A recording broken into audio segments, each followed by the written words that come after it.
Hello and welcome to the 63rd episode of the Accountant Success Secrets podcast. I'm one of your co-hosts, Mark Lee of Bookmark Lee. I'm a mentor, speaker and debunker. And I'm Philippa Haynes of Insight 101, supporting you to stand out. Each week on the podcast, we showcase another experienced accountant or bookkeeper who we think can inspire and encourage other accountants and bookkeepers in practice around the UK. We both recognise that every accountant and bookkeeper is unique and distinct. They have different backgrounds, experiences and reasons for starting and building their practices. Yep, so we asked them to share their stories, including the highs, the lows, and what they've learned along the way. We look to explore what makes them different in terms of their backgrounds, their successes, their failures, and their focus. Our aim is to provide some fundamental insights for others like you, our loyal listener, or even if you're a new listener too. Yes. And if you'd like to share your story in a similar way, do please get in touch with Philippa or me. We're now looking for guests for the end of August and into September. Yeah, it's wild, isn't it? Yeah. So today in our 51st interview, 51, we are delighted to introduce Sharon Baker, who describes herself as MD and Chief Innovator at Kinder Digital Accountants, a firm she started 20 years ago in 2005 after 10 years experience in both practice and industry. Sharon and the firm have won multiple awards, too many to list here, and provide both accounting and business mentoring for their clients. These days, Sharon no longer prepares accounts and tax returns for clients herself. Instead, she focuses her time on providing advice to her clients, making sure they have all the tools to grow a business they love. Welcome, Sharon. It's really great to have you here. Is there anything you'd like to add before we get into the interview? No, I can't speak already. Thank you for having me. I was going to say I'm already lost for words. Thank you so much. It's a glowing introduction. Yeah, well, we're going to be talking about all things Kinder shortly, but just before we do, we'll thank our sponsor for the podcast, Pinnacle Global Group, the trusted offshoring partner to over 150 accounting and bookkeeping firms across the UK and Ireland, led by London-based chartered accountant Mayank Pandya. With offices in London and Mumbai and a team of over 300 professionals, Pinnacle provides both compliance resourcing from accountants, bookkeepers and payroll admins to tax and audit associates, and value-added support, including management accounts, virtual finance controllers, financial analysts, and more. They're GDPR compliant, ISO certified, covered by whatever that is. What is that, Mark? And offer flexible models, full-time, part-time, or pay-as-you-go. It's PII, Professional Indemnity. PII. Professional Indemnity Insurance. It could have been P11. Yes. You can even start with a trial period or join their sponsored trip to Mumbai to meet the team in person, and I'd like to do that. Find out more at www.pinnacleoss.co.uk or click the link wherever you're listening to this podcast. Yeah. Also supporting the podcast is the Tax Advice Network. Their website enables accountants to choose specific specialist tax advisors for general tax support or for help across any of over 100 areas of tax. It's free to use. You just pay the tax advisor that you choose after agreeing terms with them. Go take a look at their website, findataxadvisor.online, where you can also register to get their weekly tax tips, which are written especially for general practitioner accountants. Phew, right, let's get back to it. Back to Sharon. We like to keep the podcast to around 30 minutes, and we do that by focusing the discussion around a few questions. I'll go first. So let's go back to the start, Sharon. How and why did you set up your accounting practice? And how did you get your first clients? Long time ago, but yeah. It was a long time ago. Well, before that, I set up in 2005. That was purely to work around my boys. Actually, I only had one boy at the time. I moved into my first offices pregnant with my second son. Don't ever do that. I don't recommend it. But I did it. I was working locally, and people I was working with and friends were asking me to do their accounts and tax returns. So it was just a way of making ends meet, I guess, and having some flexibility. But prior to that, the reason I got into accountancy is that it wasn't planned. So I think anyone that's going through exams or GCSEs or A levels, or their kids are, then I didn't know what I wanted to do. I wanted to be I wanted to be a graphic designer. So I went to art college to be a graphic designer, but there was no graphic design lecturer in the foundation year. So I lost my way a bit. So the whole Oh, world could have wow. been different. And then I went traveling, and I came back just to earn for 6 months, and fell into a maternity leave cover at an accountant's. And then he asked me if I wanted to do some accounts and AAT, so I did. 7 years later, he asked me to be partner, but I said no when we moved to Bath. So completely fell into it. And yeah, at some point, you worked in industry as well. yeah, I did. So I've worked for a hotel. I've worked for a property portfolio company, a recruitment agency while we were in Bath, and worked for a big firm of accountants in Bath. And that was one of the reasons, again, I wanted to set up on my own, because the smaller clients were just lost in the weeds, really, and they weren't getting the right advice. And Yeah. I think I've just always wanted to help.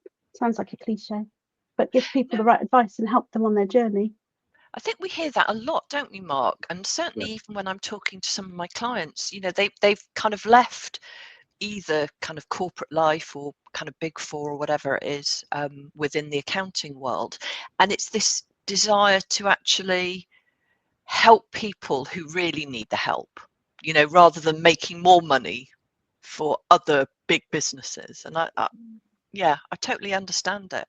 Totally. So, And how did you get your first clients? To the extent it's relevant today, because it might be very different to what anybody might do today, but it might be very similar. It was all word of mouth. So a couple of people that I worked with at the hotel I was working with outside Hereford, and then they were just recommending people to me. I put an advert in a local arts magazine, and I put another advert in the local pages for our village that we lived in. And some of those clients I'm still looking after now. that's amazing. I remember, yeah. So Didn't do networking. where's it got to now? I mean, did you expect it to be where you are now, sort of 25 years later, or whatever it is, 20 years later? Yeah, not at all. I literally was just, I was working in the back bedroom. I had a computer and a filing cabinet, and that was it. Didn't intend getting offices. Didn't intend having a team. I've got a wonderful team now. There's what, about six of you? Yeah. And like, I learnt with pencil and paper and an adder machine and extended trial balance and all the things. So I think we can go more into where we are now, but I think with the technology that I'm using and the tools that I'm using, and actually having the right conversations with clients, it's a place I would never have even dreamt of. Yeah. Not sure. 'Cause I Like, mean, in many ways, every aspect of my life is completely different to where it was 20 years ago. yeah, no, it's a big question, really, isn't it? But I mean, looking at you from a distance, you've obviously rebranded recently. You've got very strong brands, and as you said before we started recording, there are platforms and software that you couldn't do without, and your service proposition has just totally changed. So there's some fundamental stuff that you've done, isn't there? I guess so. I think I struggle to put my finger on it, because we all do, I think, just carry on and do what we do, don't we? But I think the big thing is always looking for new things, or seeing what your peers are doing, or seeing what's possible. Like with moving into, finding Xero back in 2012, I was looking at online accounting software. But the reason because 2 different clients came to me and said, I think we should be looking at online accounting software. And I remember thinking to myself, if they're coming to me, I've left it too late. I should be offering it to them. I think as accountants, we really do have a duty to offer stuff to clients that they might otherwise not know about, whether it's tax relief, R&D, software, easier ways to do things like processes and stuff. I think it's on us to do it. Yeah, and I mean that the name Kinder Digital, which we've referred to as well, I think kind of says so much, doesn't it? Yeah. Yeah, That does it? Go on. Mark was asking me earlier yeah, well, I how mean to pronounce it. I mean, as you've said, that it's more than just zero whatever, which is where you kind of started, but now it's kind of, that's really part of the ethos, isn't it, behind the business. And then you were talking about the kinder kinder, is it kinder accountings, or is it kinder? And actually you were saying it's a bit of both. So even the name there's nuance there, isn't there? It's lovely. There's a wonderful page on your website explaining the origin of Kinder, and the previous name of the practice, Kinder Pocock, and how and why you changed and moved it. It's a glorious story that we don't need to repeat on the podcast, but I think it's anybody who's interested, you just go and have a look. It's wonderful. Thank you. It's important. Like, we were looking at what to change the name to.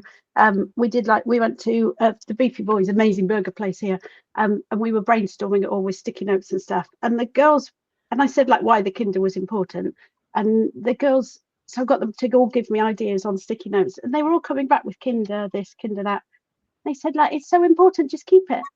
So we did. But I love the play on words. People often ask, is it Kinder or Kinder? I like that. So it is Kinder. My nan's made the name, but our website says we're Kinder like the egg, but kindness is our thing too. So like that. And it is, you can have all the technology you want, and we are like big on digital stuff, and a lot of accountants in our circle are, and what a lot of businesses, but it's all about the human connection.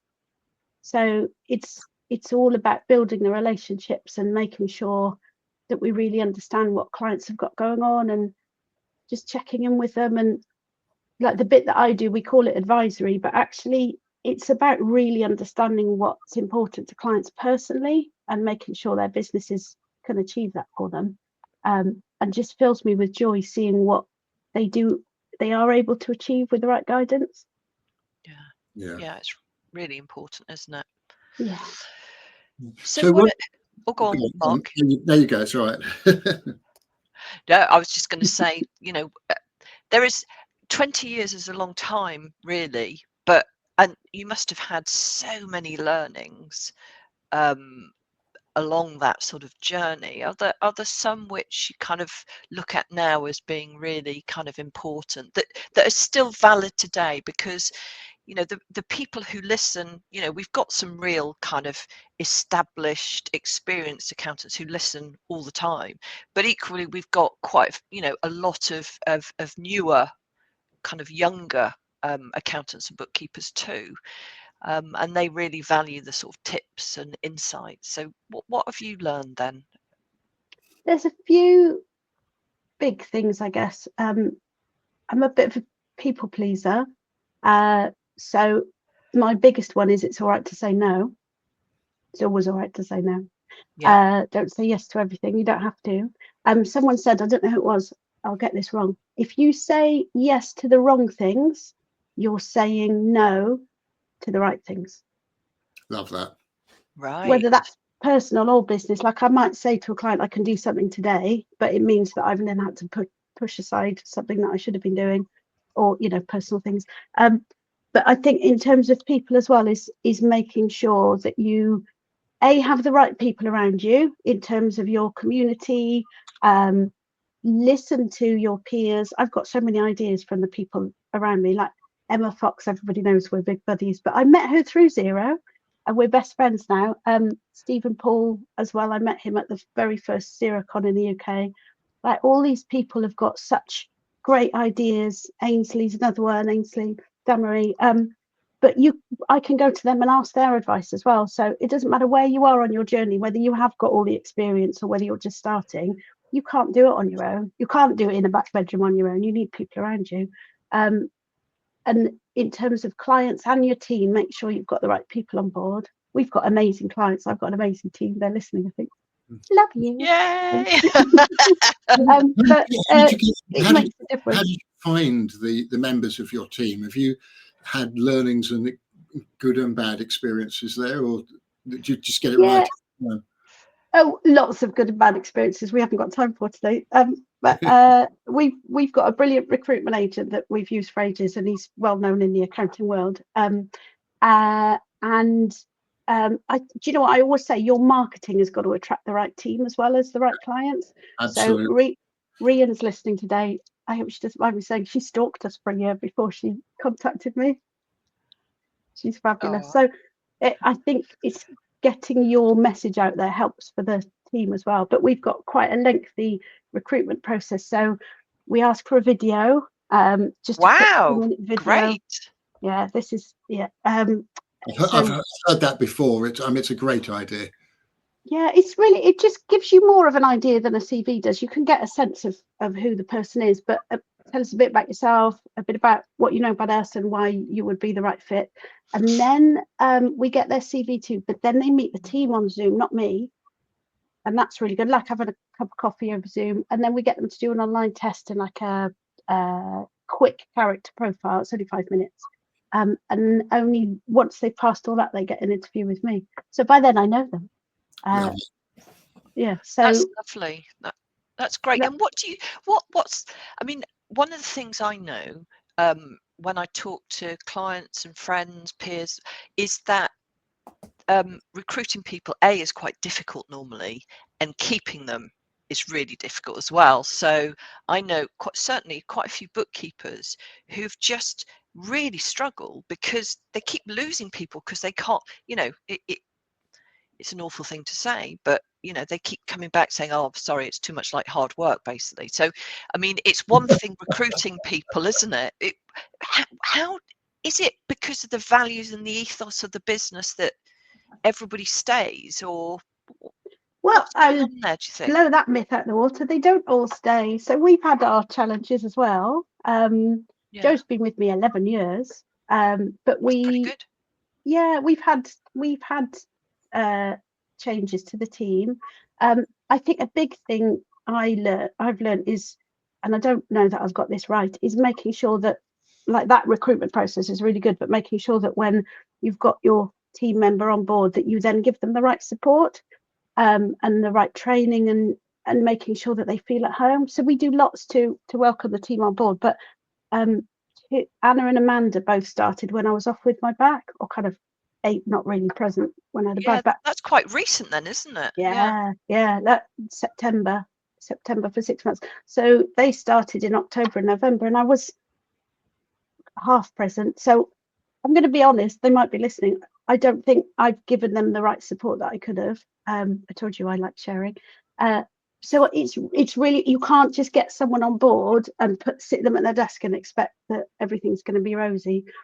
You've got to give them the right support. And like we have, when people are in their probation, they have a monthly review with me. But again, because of my not being here so much, that hasn't quite happened. So, you asked what I'm learning, so I make mistakes too. But I think it's really important to give them that right support. We've got a good way of training that we built up in lockdown, which is used to do it all on screen share. So the person who's being trained will shadow the trainer who's doing the work, and then we'll swap round and shadow the new person, and then we'll let them do stuff by themselves. So there's a lot of learning on the job and then following up. So that's nice, because sometimes I guess it can feel like you recruit somebody and you think, oh well, they must know what they're doing, and so you kind of leave them to get on with it because you're busy as well. But I think what you're saying is that actually it's a much more slower integration, so that people feel really, really supported. Although, as you've said, with your back problems, which were quite severe, weren't they? I mean, you were on a lot of medication and lying down, basically. Yeah, God, it was horrific. I can't believe where I am now. It's like a completely different person. So yeah, it was horrible. But there we are. Yeah, but I mean, my team have been amazing to carry on in the background. So the firm, apart from the bits that I do, where I'm doing one-to-ones with my clients and high-level advisory stuff, I don't really get involved in the compliance much. So that I steer it, but it runs itself. The girls have been amazing while I was a bit AWOL. Which is a fabulous sort of level of loyalty and experience to have established and built up. I think it's just worth clarifying. You're talking about high level advice. Your website also talks about small businesses and startups. So what's the sort of range of clients that you're delivering advice to beyond sort of the compliance work? Yeah, it's a smaller percentage. So we still do all the accounts and the tax returns and look after new businesses. And I'm not sure, probably about 25% of our clients that I'm working with one-to-ones. I mean, there's only so much of me that can do it, but it's incredible the people that I do work with and the improvements that we're finding with them. But it's that close relationship as well. Yeah. And really getting to know them and know what makes them tick and what's important to them. And I've got some lovely clients, like, would dwell on the back stuff, but that were checking in with me lots when I was off and telling me to stop working and stuff. So that's nice. Awesome. Yeah, really that speaks to a great relationship as well. And again, I've already mentioned your website. I don't often do this, so there must be something pretty good about it. But there's a page on your website on how we work, which has a timeline that I know some accountants talk about, and I encourage accountants to talk about with their clients as they're part of the onboarding process to help clients know what to expect. But you've just set it out very simply and graphically. The first 3 months, getting to know you, what's happening each month, and then months 4 to 9 through to month 12, building a plan. And the other areas in which you could be advising them over and above just helping them with the compliance work. I think that's gloriously simple, and I'd encourage our listeners to go take a look. And thank you. And do you find clients typically come to you because of the advisory side of things, or sort of the typical issues for small businesses in terms of ensuring they're complying with the obligations to prepare and file accounts and tax returns? It is both, to be honest. Yes, so we get word of mouth, and I do a lot on socials and do blogs and stuff as well. So we do get both. We've got plenty of clients that we do, like I said, do accounts and tax and things like that for, but people see what we're doing from the website. So sometimes people will say that that's the bit they really want, or when I explain how we do it, or I show them, because it's quite a visual process, they quite often they'll say, no one has ever done this with us before. No one has ever shown us our numbers like this before. So, and that's lovely. Really it's really visual. And like I put a post on today about, you shouldn't be doing your accounts and bookkeeping if you're growing your business.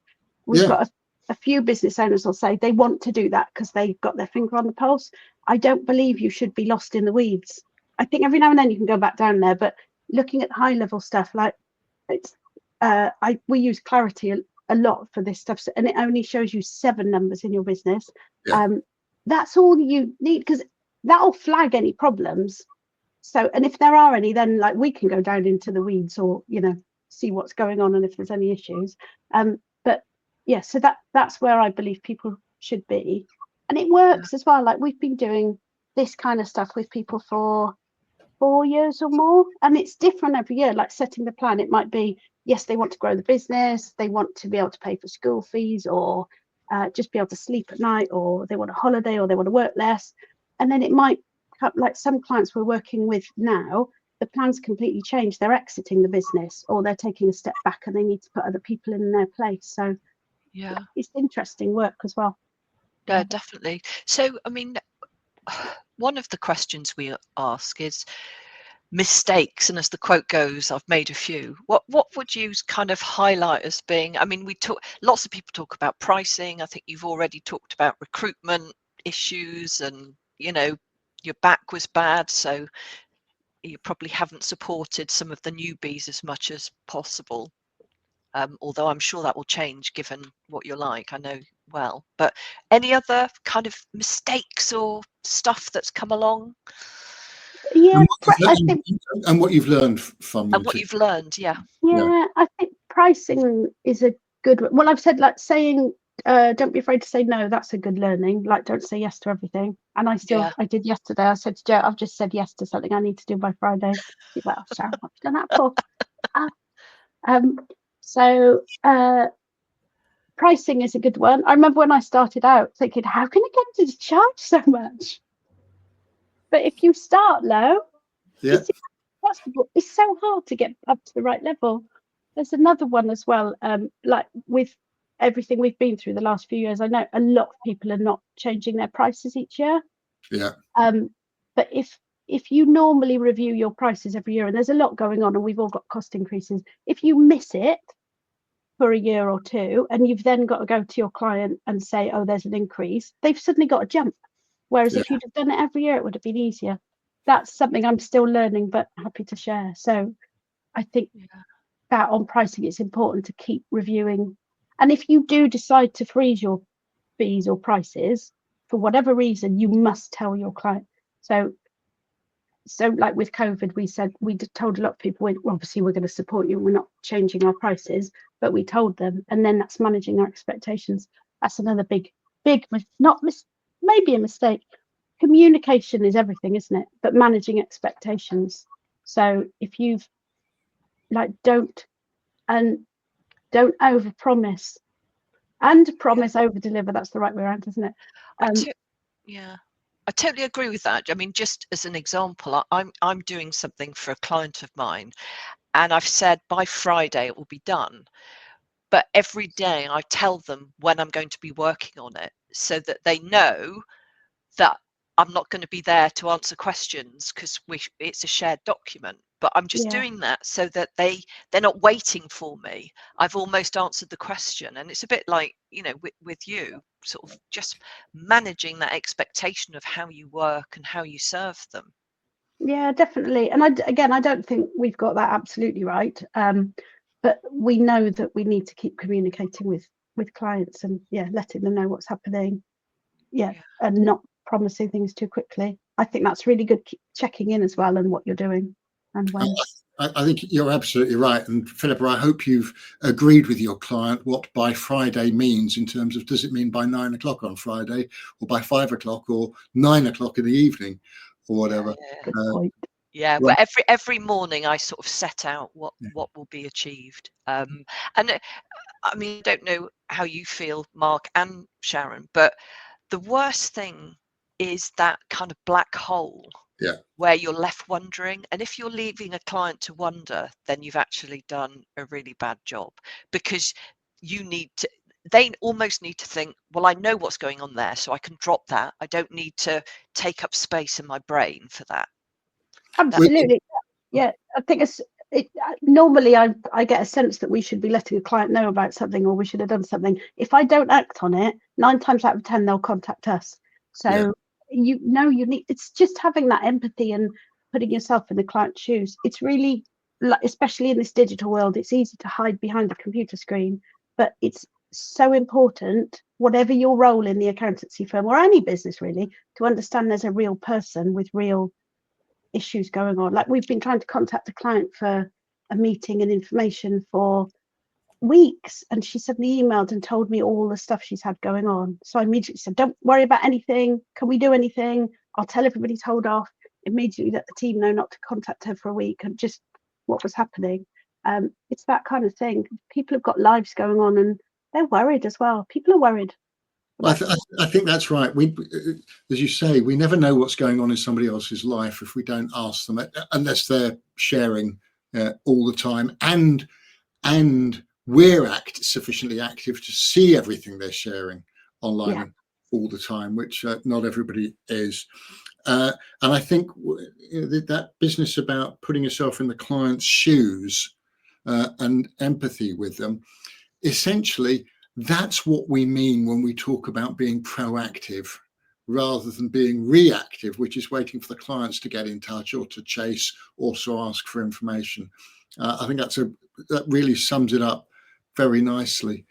Sadly, as always happens, we're going to have to draw things to a close. Philippa, is there anything specific you want to pick up on that makes Kinder Accountants unique, would you say? Well, I mean, I'm just picking up on the vibe, because I know Sharon quite well and I've sort of followed her for a long time.